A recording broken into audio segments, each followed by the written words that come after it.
Hello, welcome to another day of working on junky old outboards. This project is a 1976 Johnson 9.9 horsepower. It's nothing fancy, just a run-of-the-mill outboard. It doesn't have electric start, and it's 9.9 out of 15, so there's that. No long shaft, just normal everyday run-of-the-mill motor. And like most of my projects I come across, this one is completely seized up as well. That seems to be the trend. But what's interesting enough about this is its sheer condition. The thing is just gorgeous. Let me give it a bath and then we'll start filming. Yeah, that's better. Hopefully I don't get in the habit of washing down outboards, especially seized ones. But anyway, you can really see the paint now. It's really kind of nice. It's got a couple little blemishes and stuff stuck to it. Kind of looks like this was they were painting something. It was in a garage and overspray. Kind of got some on the hood here too. But the screws, they have no paint chipping, so the power head's probably never been off. And looking down here at the lower unit, no paint missing from the propeller. So after a couple hours of factory paint and use, usually you start seeing the paint coming off the edges. You don't really have much of that. And then also the skeg here, there's no paint missing, no chips, no real problems at all in the lower unit. So all in all, probably a pretty low hour outboard. Pop the hood off. It's plastic. Parts kind of support that too. Looking at the starter here, it's quite clean, as is the air cleaner. No real dirt or grime or any buildup on the flywheel. Our throttle stop here, everything about this thing is just quite clean. Paint flaking from the cylinder head there, so it probably wasn't overheated. I don't know what happened to it, how it got so stuck, because it's pretty stuck. But hopefully we can figure that out. But yeah, I don't quite know how an engine with this low of use got that seized. Story has it, the guy that bought it, the original owner, passed away and his kids inherited the property. And one of the kids moved this to the side of the house where rain and lawnmower and sprinklers and everything got to it, and then just kind of sat and kind of became junk. And one of the kid that sold it to me, the guy's kid, he was older than I was, he said they never messed with it, didn't have time. But then today when I popped the hood off, I noticed some bolts missing on the cylinder head. So they probably pulled the cylinder head off and then said, well, this is done, and then sold it. Now, the only interesting thing, really, to that story was when I told him I was interested and I wanted to come take a look. He said, bring your ID so I can fill out the bill of sale. I was like, okay. We don't title outboards in California, but whatever. It turns out all of the kids were selling all the stuff for the money, and none of them were trusting each other. So you needed for legality reasons, or probate lawyer or whatever, wanted a signed bill of sale or a receipt for anything that kids sold so they could divvy up the money among all the kids. So that was kind of interesting. First time I'd ever bought anything and had to do that. But let's see what's going on with this power head. Again, I didn't take this off. Somebody else did. So this is new to me. But it's not really bad, but looks like some saltwater buildup. And just some little fine grains of dirt or sand or something in the cylinder head, but for the most part, not too bad. The bottom cylinder wall looks pretty immaculate. The top, it looks like we got some rust going on. So, I suppose you can pull the power head off and see if I can't unstick it. Hope so, because if it's got that low hours, probably got some pretty good compression to it. Let's see what we can do. I'm going to pull the flywheel off first. That'll give me some room to work. I don't have to fight so hard getting to the carburetor bolts and stuff. Pull the power head off and then get a good look at what we're dealing with.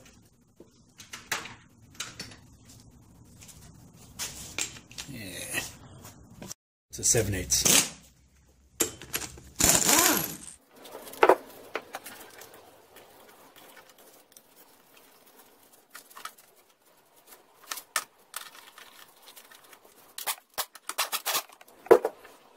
Look at that thing. That thing is spotless. Ugh. Anyway, moving on.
Probably should have actually left the flywheel on, then I could just hit it with a mallet and gotten it off, but we'll make do.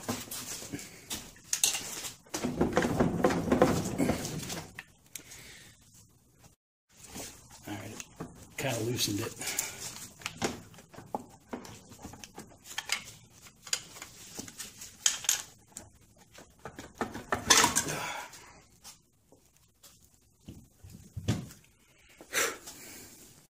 Okay, power head is off. Now for the tedious little stuff.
So far the internals, they still look pretty good, but I'm going to finish taking the crank out and see what's actually going on.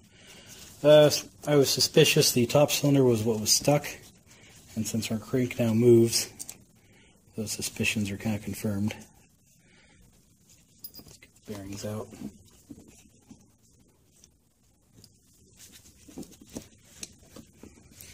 The bottom cylinder, it'll come out no problem, but kind of confirmed that already.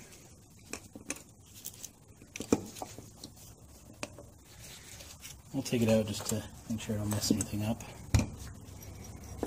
Keep it and its rod cap separate. Should this thing be able to go back together, they gotta go back correctly, obviously.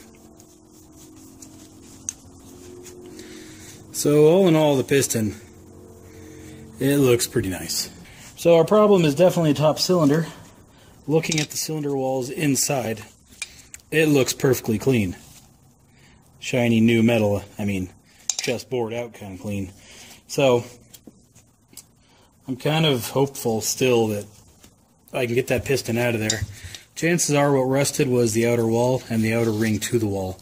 So the plan is to hammer it out, and fingers crossed that it comes out okay, and some simple honing and this thing might run again.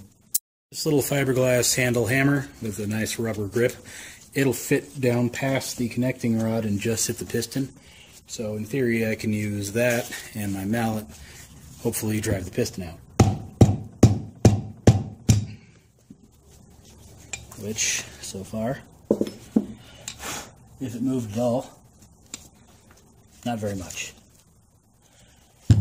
Spray some of my fluidy stuff in there and let it sit for a bit, and then hope our luck improves. So I'm going to go watch some Westworld and let that sit. We'll see how it goes. Ran out of all other type of penetrating lubricant. All I have is this stuff, this Zep Preserve, whatever that is. Apparently it removes rust, displaces moisture, preserves metal, and helps start wet engines. So fast-acting, efficient, and economical. I don't know how old this is, but the can predates barcodes. So I'd say early 80s or prior. So I don't know how well it's going to work, but that's all I got left. Oh, it's made by Zep, so that's good. They're still around. Anyway, well, that's it. Okay, here it is 1 episode later, and our fluid is now a rusty oil color. So I'm going to dump it out, flip it over, and spray some more on the inside. And by inside, I mean down inside that piston. Or to the piston inner wall, I guess you could say.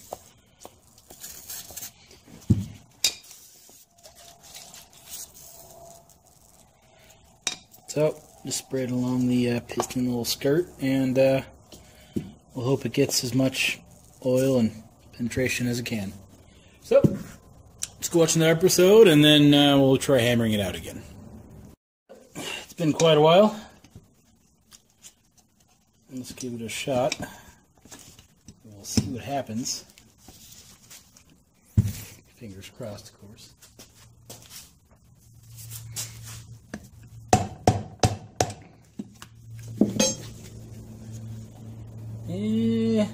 Might have moved. Hard to tell. Let's step up our game a little bit.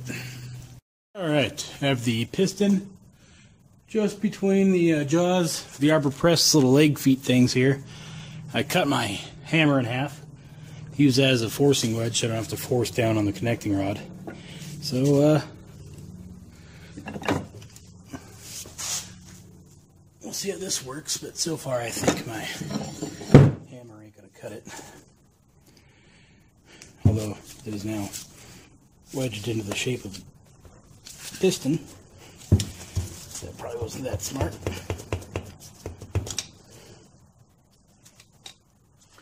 Surprising how easily that formed, though. Let's try it like that. A little sideways never works, but let's try.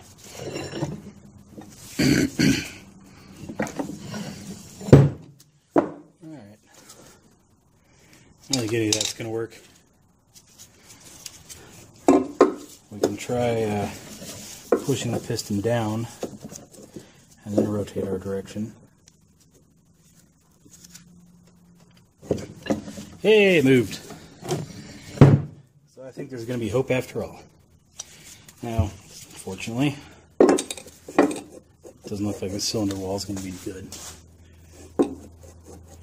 That's really what I was hoping wouldn't happen.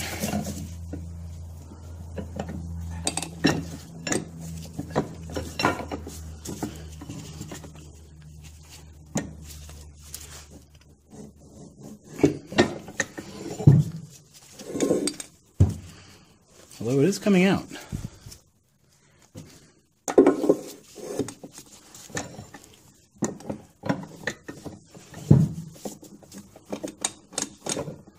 Now we can probably push with our little hammer thing here and probably go the rest of the way. Yep, that did it.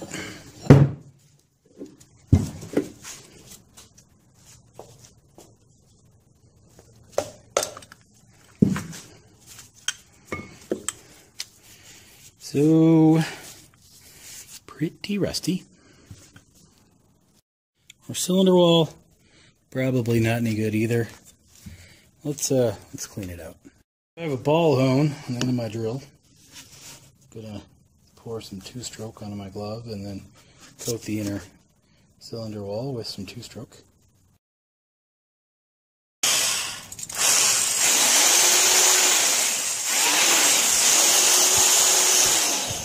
Junky ball drill thing.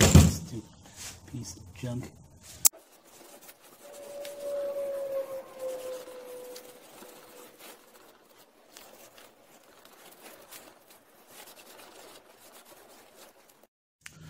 All in all, I don't think it's too bad.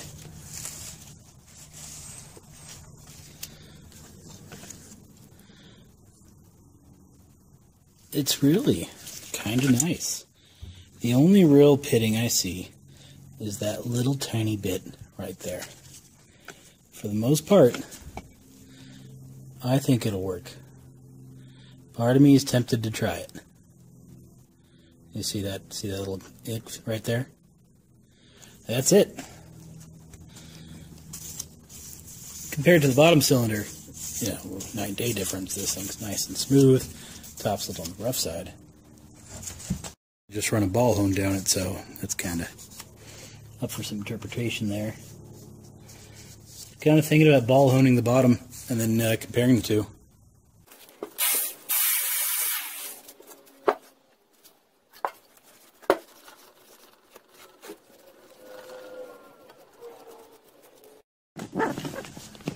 Pretty equal.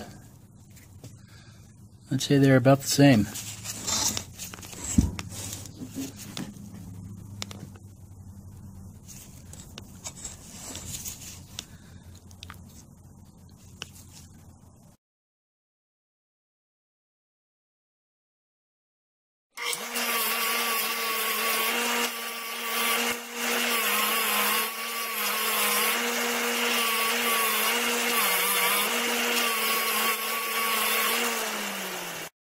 Naturally, both our top rings are stuck.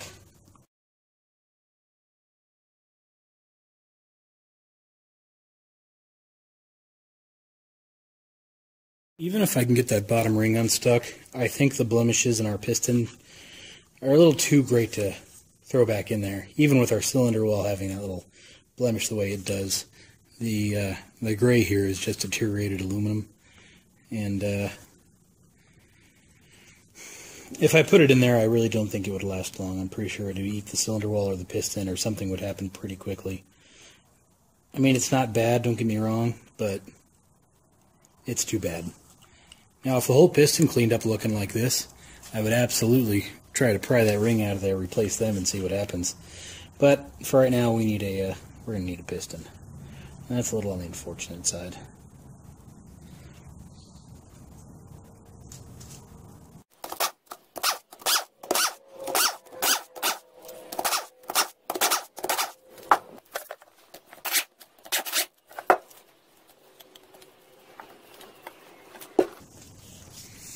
Yeah.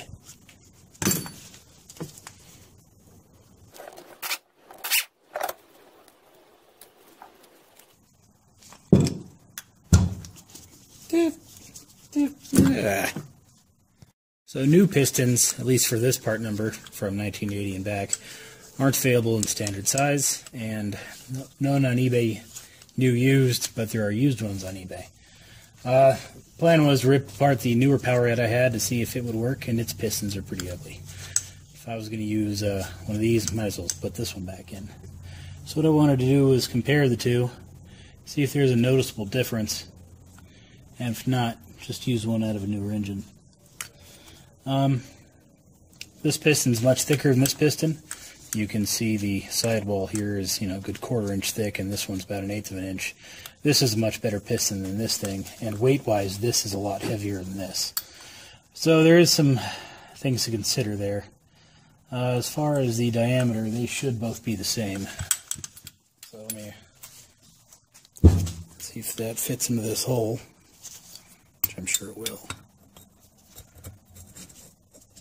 Yeah, fits perfectly fine.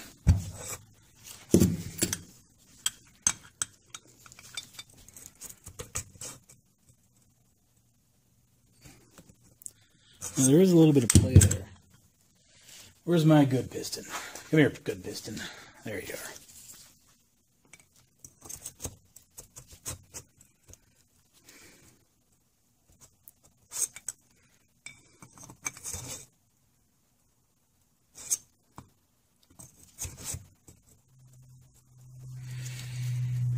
Well, it's kind of expecting it to be a little tighter than that, but it's really not bad. I'm sure once it's in there it'll free up, but there's a little bit of play there. If I had a way to measure the bore, I would do that, but I'm going to go ahead and vote that the low hour power head that I thought is still the case, and I'm just going to assume that's fine. I do got to find a new piston, though. Definitely don't want to use my old one unless I have to, and really they both should be changed, but if I'm going to start changing both, I might as well just bore them out and go to an oversize anyway, none of which I plan on doing. Also, another noticeable thing is this uses a bushing inside of its connecting rod. This is actually a roller bearing, so that's definitely different. Throw maybe a different size as well. Connecting rods are a different part number. So they are probably compatible, but definitely different. Never had the 2 years side by side, but there's a noticeable strength increase on this one versus this thing. So if you're going to rebuild one of these, if you got a 76, I would just buy yourself an 80s engine. All right, back to the piston hunt.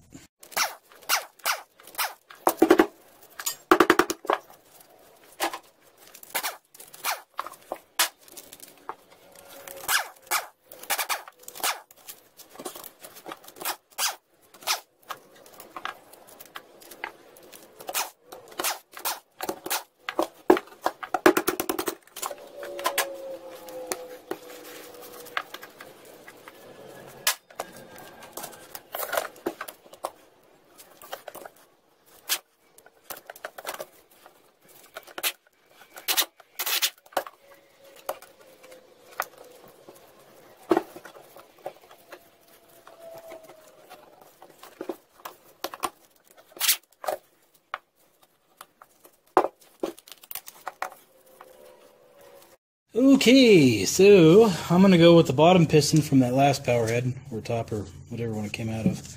I'm going to reinstall the original bottom piston back into its hole. It should get new piston rings, but I don't have any new piston rings, and I don't plan on spending any money on this thing, because, well, it's getting a different piston than it should have. It was seized, probably should be honed out, and both pistons replaced, but, yeah, it's not worth that kind of money. So I ain't doing none of that. So I'm going to lube up the cylinder walls, lube up the piston, and then put the pistons back in.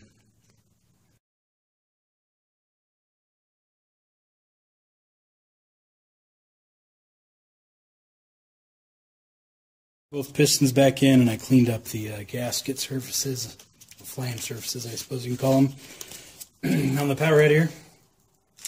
Now there's one reason why this is economical for me, and that is because I have everything I need to put this power head back together without actually having to buy anything. I got fuel line. I have almost everything I need for this. So I should be able to do this without spending a penny.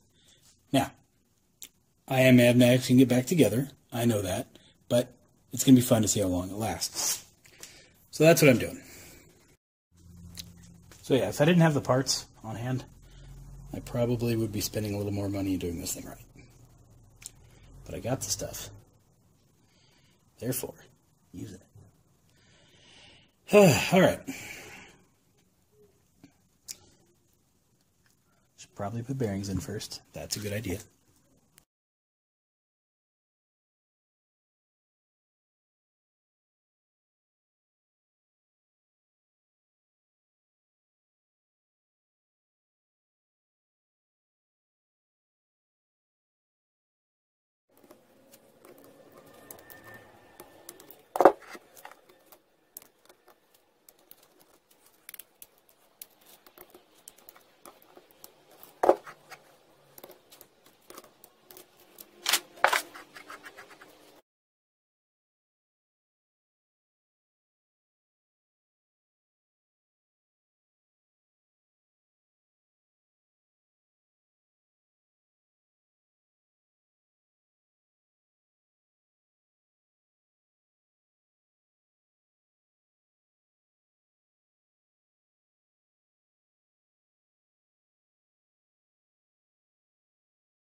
Alright, power head is most part back together. Just putting the final touches on it now. It's about ready to go back into its little home.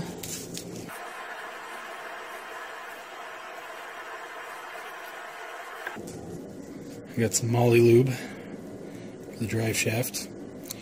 Which, if this thing starts and does okay, I'm going to put a new water pump in it, which will come with moly lube anyway. But I have some 40 horsepower I did, my little short shaft for my boat.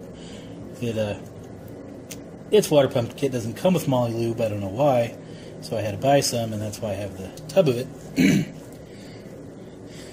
But apparently it's coming in handy. So that is pretty much it for what I need to do the power head. I've already replaced this hose, so now I just need to drop on the my unit there. It'll be a little tricky to line everything up, but I'll manage.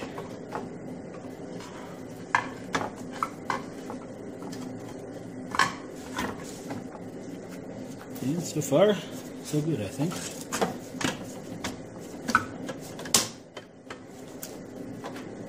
And power head is installed. Doesn't look like it lost any washers, so far so good.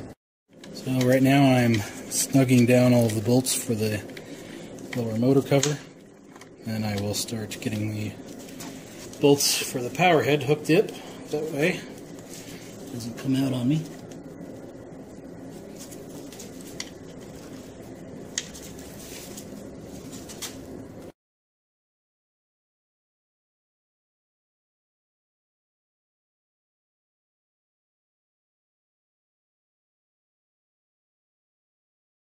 I don't want to blindly just put the carburetor on and hope it works, so I'm going to pop the bowl off and see what condition it's in. The original float, no big deal. It's up a little high, but it seems to be working. See what I mean by high? It's not quite parallel. I might bend that back, but at the same time, this probably worked as is, so I'm going to leave it alone for now. If it doesn't run or give me any problems, I'm going to suspect that float, but it's probably fine.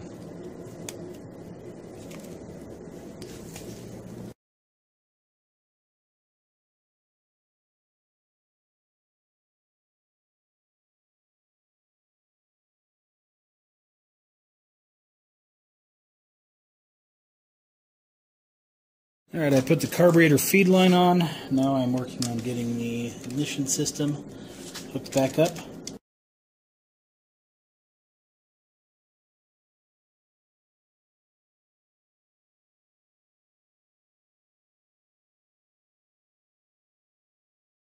So I turned the outboard around on my bench, as you can see. That's why that hole is so big, so I could do just this.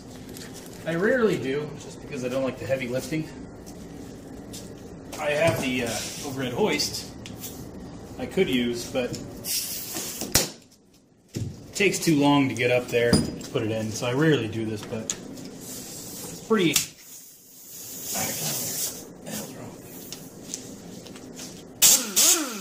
What's wrong with this?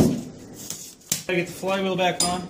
As you see, I got the starter on, got the handle on, got the choke linkage, got the bottom base hooked up the electronics, hooked up the fuel lines, so we're moving quite along. Am I recording this? Yeah. Very good. I have a torque limiting impact stick that I'm going to use on the flywheel nut to torque it down.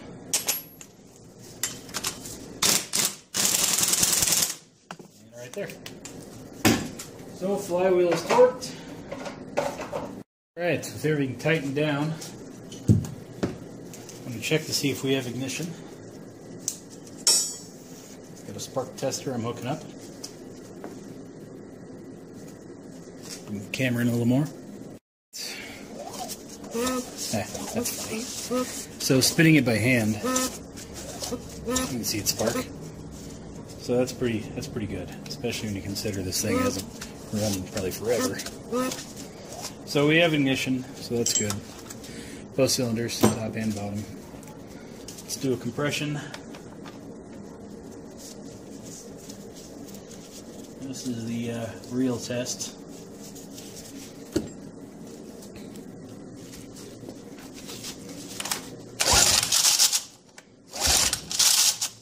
Starter's a little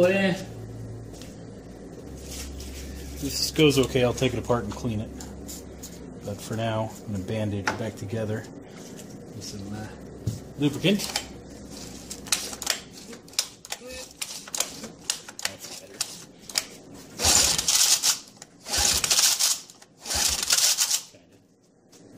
better. Alright, we're just shy of 90 psi. Not bad. See what the top's doing. That's the important one.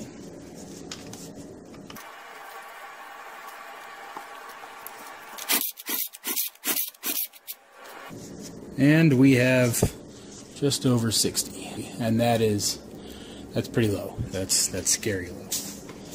It'll run on that, but it'll be a little hard to start. Goes a little gas, and not be very powerful. Not an ideal situation. So that kind of concludes this video. A lot of work went back into this thing trying to, make it decently complete again. Came out not bad, but pretty bad. So you see a lot of videos on YouTube and stories on forums of how other people have unstuck an outboard, by putting acetone and transmission fluid in the cylinders, letting it soak for a certain amount of time, and then trying to rotate it a certain way, and then it'll run fine again. Well, not always. So there's different reasons why an outboard could be seized. Most common that I see is just sheer overheating. The engine overheats, the piston expands, seizing itself into the cylinder ball. And when that happens, you get all kinds of scoring going on. The only real way to remedy that is to remove the piston, buy 30 over pistons or 20 over, 10 over, whatever size it is. Bore out the cylinders, replace the pistons, put it back in, and you're good to go. And then there's seized by, sitting. So that's where it might be doable. I've seen some from the 50s that have been sitting for 30 years, and they're completely rusted and complete junk and just not even worth anything anymore. This one probably hadn't been sitting for too long when it got rusted. It was pretty easy to undo. The cylinder walls weren't too bad, as you saw. All in all, it probably was a pretty good project motor. Unfortunately, the end result was kind of the same. It didn't really perform up to what it should have. Like I said, with 60 psi, it'll run just not very well. It's worn out. It's done. Cylinder needs to be bored. Piston needs to be replaced with a new one, not a used one. And that's probably the only real correct way to do this. So if you come across a seized outboard and think you can stick it, you're probably going to be dealing with the same thing that I dealt with here. Good enough. Doesn't really seem to work. So that concludes this video. Hope you found it interesting. Not very helpful. Didn't really go through too much. Well, until next time, throw this one on the shelf. Maybe I'll come back to it at some point. Well, maybe I'll try to get started. I don't know. We'll see where it takes us.